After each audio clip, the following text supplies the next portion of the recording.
지금 이제 1200%들 때문에 네. 살짝 이직 절판이 일어났죠 지금. 뭐 궁금해다 이렇게 난리가 나니까는 이직 시장이 아주 활발해졌어요. 네. 예. 근데 이제 지금 이렇게 이직 시장이 되다 보니까 이 인스타그램이나 스레드 이런 데 이제 온갖 이직 글들이 올라온단 말이죠. 이런 거에 대해서 좀 어떻게 생각하십니까? 그러니까 우리가 옛날에 했던 영상 있잖아요. 네. SNS 보고 이직하면 망한다고. 지금도 마찬가지예요. 이게 서로를 헐뜯고 이 비교 견적을 내고 네. 우리가 잘났다 이렇게 얘기를 하는데 네.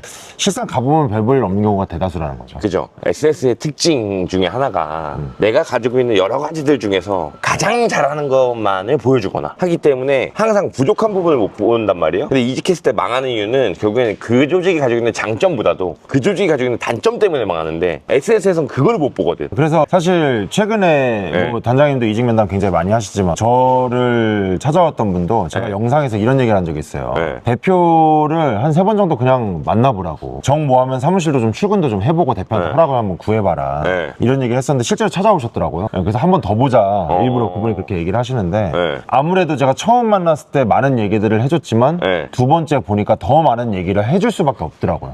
이 대화가 길어지다 보니까 그러다 보면 저조차도 얘기를 할 때 좋은 점도 얘기하지만 네. 안 좋은 점도 얘기를 해줄 수밖에 없더라고요. 그러니까 SNS는 1차로 필터를 거는 정도로는 좀 써도 좋을 것 같아. 그러니까 뭐 다 만나볼 수는 없으니까. 근데 또 SNS에 있는 거를 통해 가지고 이제 이 사람이 가지고 있는 이 조직이 가지고 있는 어떤 뭐 문화라든가 네. 아니면 뭐 성격 이 사람들 가지고 있는 어떤 모습들을 좀 봐서 걸과 걸로 내고 그 다음에 가가지고 그 대표나 아니면 그 대표랑 이제 내가 직접 같이 일하게 될 사람들을 좀 몇 번 만나보면서 실제로 내 두 눈으로 확인하고 내가 이직할 것을 결정하는 게 합당하다라는 거죠. 그 말이 너무나도 맞고 네. 제가 최근에 좀 한 분 되게 현명하다고 생각하셨던 분은 뭐냐면 네. 그분은 사실 네. 제가 마음에 드셨던 거예요. 네. 근데 제가 어디 있냐라고 여쭤보시고 좀 이제 지역이 안 맞으니까 네. 나는 내가 같이 눈을 보고 일하는 리더가 마음에 들어야 되는데 네. 똑똑하고 네.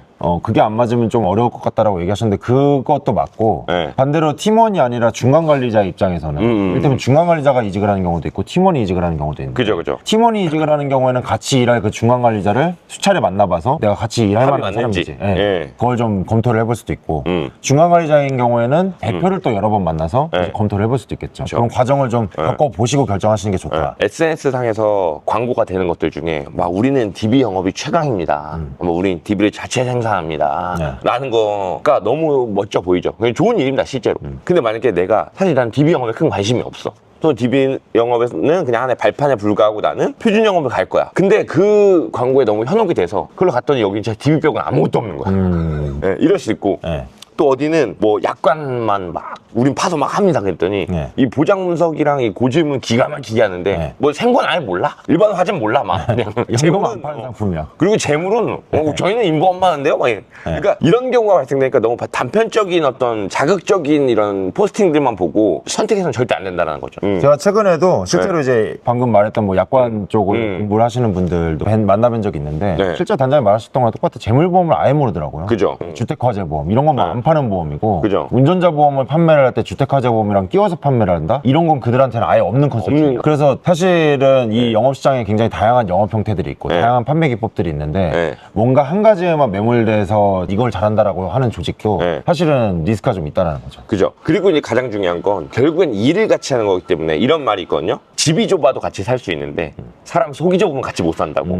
제일 중요한 건 어떤 영업의 방향이나 이런 것들도 중요하지만 결국엔 그 사람의 됨됨이 또는 그 사람의 성향이 그 후보자하고 맞냐 이것들을 파악하는데 SNS는 그걸 절대 파악 못 한단 말이에요. 네. SNS에서 보면은 다 거의 다 간디급 인성을 가진 네. 그런 엄청난 막 이런 건데 실제로 사람을 만나면 누구나 다 단점이 있고 그 단점들을 내가 어느 정도 카바링이 가능한 단점을 가지고 있냐.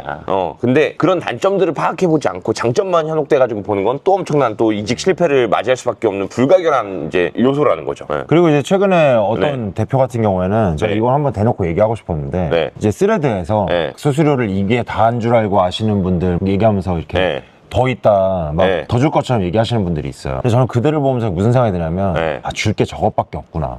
줄 수 있는 게 오로지 수수료밖에 없기 때문에 계속 수수료 얘기만 하는 거야. 실제로 뭐 단장님이나 저나 네. 뭐 지금 같이 뭐 앱 개발도 하고 있고 네. 뭐 이런 것도 하고 있지만 사실 사업을 하는 데는 다양한 비용들이 필요하잖아요. 근데 이제 사업단을 구성하는데 이제 여러 가지 어떤 그런 비용도 우리가 오늘도 행사를 하지만 이게 뭐 그냥 어디서 바닥에서 솟아나서 행사를 하는 게 아니잖아요. 그죠. 강사님을 부르는데도 돈이 들어가고. 네. 근데 나는 최고 수수료를 줄 수만 있다. 이게 너무 좋은 수수료가 있다라고 이제 자랑하는 대표들을 보면 줄 수 있는 게 저것밖에 없고 그러면 반대로 얘기하면 그게 어떤 얘기냐면 거길 갔을 땐 수수료 빼고는 아무것도 없다는 얘기예요. 근데 막 계속 뭘 더 주겠다 막 수수료를 막 현혹시키고 이걸 광고를 하는 어떤 대표들을 보면 결국에는 억울로 낚시를 하는구나 지금. 실제로 막상 갔을 때는 만약에 그래서 다 줘요. 그럼 뭐 우리가 자원봉사자야? 그러니까 뭐 예를 들어서 구칠에 뭐 무슨 법인 시책도 주고 막 그런다 이거야. 근데 그게 사실 적합한 사람은 이런 얘기하면 좀 저 정도는 괜찮아. 내가 FC를 한다. 그럼 내가 영업도 오래 했고 가망고액 발굴 노하우도 누구의 도움도 필요 없고 내가 영업 컨셉이나 이런 것들 소식지 보면 내가 다 잡을 수 있어. 이런 사람은 진짜 아무도 필요 없으니까 괜찮을 수 있어요. 근데 심지어 그런 저마저도 사람이 필요로 하다고. 주변에 같이 일할 사람, 그 문화들이 필요해야 영업을 더 잘할 수 있는 건데 사실 줄 수 있는 게 수수료밖에 없다라고 하면 갔을 때 보험 영업하는데 필요한 제반 사항이 얼마나 많은데요. 영업 지원도 있어야죠. 오피스에 관련된 부분들도 있어야죠. 교육도 있어야죠. 문화도 있어야죠. 어떤 코칭이나 인사이트를 줄 수 있는 것들도 있어야죠. 사실 너무나 많은 것들이 있는데 그런 것들은 어느 정도의 사업비에 녹여져 있기 때문에 사실 합리적인 부분 내에서 수수료도 결정이 돼야 되는 거지. 그것만을 또 현혹해서 안 주는 놈들 다 쓰레기 갚는다 그러잖아. 그 수수료를 다 통째로 다 주니까 나는 투명한 사람, 나만 윤리적인 사람, 이게 아니라는 거죠 또. 근데 그렇다고 지금 저희가 수수료를 낮게 준다거나 이게 그럼요. 아니라 우리 다 충분히 주는데 SNS 상에서 그렇게 막 공격적으로 얘기하는 어느 대표들이 있으니까 이게 마치 우리가 좀 잘못 운영을 하고 있는 건가? 막 이런 착각이 저조차도 들 때가 있으니까. 아니 그죠. 사실은 그런 것들이 SNS 잘못 호도되고 있다. 여기에 속아 넘어가면 안 된다. 그죠. 라고 이제 말씀드리는 그죠. 겁니다. 단장님들도 3억 이상 연봉자도 꽤 많이 있잖아요. 근데 중요한 건 이거예요. 내가 한 개를 팔았을 때 100을 받는다고 해서 좋은 거냐. 100을 받는 게 좋은 게 아니라 내가 90개밖에 못 받아. 근데 나는 10개 팔면 900을 받는 거고 100을 받아도 한 개밖에 못 팔면 100밖에 못 받는 거야. 그러니까. 그게 더 중요해요. 결국에 총량으로 내가 얼마를 벌 수 있냐라는 여러 가지 요소들이 고려돼서 이직을 결정해야지 비단 뭐 수수료만 가지고 이렇게 이야기할 것은 절대 아니다. DB를 예를 들어 30개씩 주는 데가 있대요. 아니 30개 줄 수 있죠. 그 다음에 수수료 테이블 50테이블 주면은 왜 못 줘요? 그게 나는 맞는 사람도 있다고 봐. 아 그게 맞는 사람도 있다고. 그러니까 그게 잘못된 건 아니라는 거야. 맞아. 근데 문제는 뭐냐면 우리는 수수료를 97 테이블을 주면서 DB도 30개씩 줍니다. 이건 완전히 말이 안 된다는 그건 말이 거지. 안 되는 거지. 근데 그거에 넘어가가지고 다시 여기는 수수료도 주고 뭐도 주고 뭐 정착지원금도 주고 사무실도 차려준다 그랬습니다. 아니 그들은 그러면 뭐 땅 파서 장사하냐고. 그러니까 이게 이거는 보험업에 해당되는 게 아니라 그냥 삶의 보편적 진리인데 파이는 정해져 있다고. 질량 보존의 법칙처럼 어느 미친놈이 갑자기 삼성화재 사장님이 A 대리 전문 예뻐가지고 남들은 다 100개 주는데 얘한테 1000개 주지 않는다고. 파이는 정해져 있는데 그것에 어떠한 이름을 붙이고 어떠한 목적으로 돈이 어떻게 사용되나가 중요한 거지 파이는 다 정해져 있다는 거예요. 그래서 여러분들 제가 뭐도 법으로 금지시켜야 되는지 아세요? 자동차 허위 매물이랑 똑같아. 이것도 그치. 금지시켜야 돼. 이 수수료 파는 새끼들. 징역 보내야 돼. 지역 보내야 돼.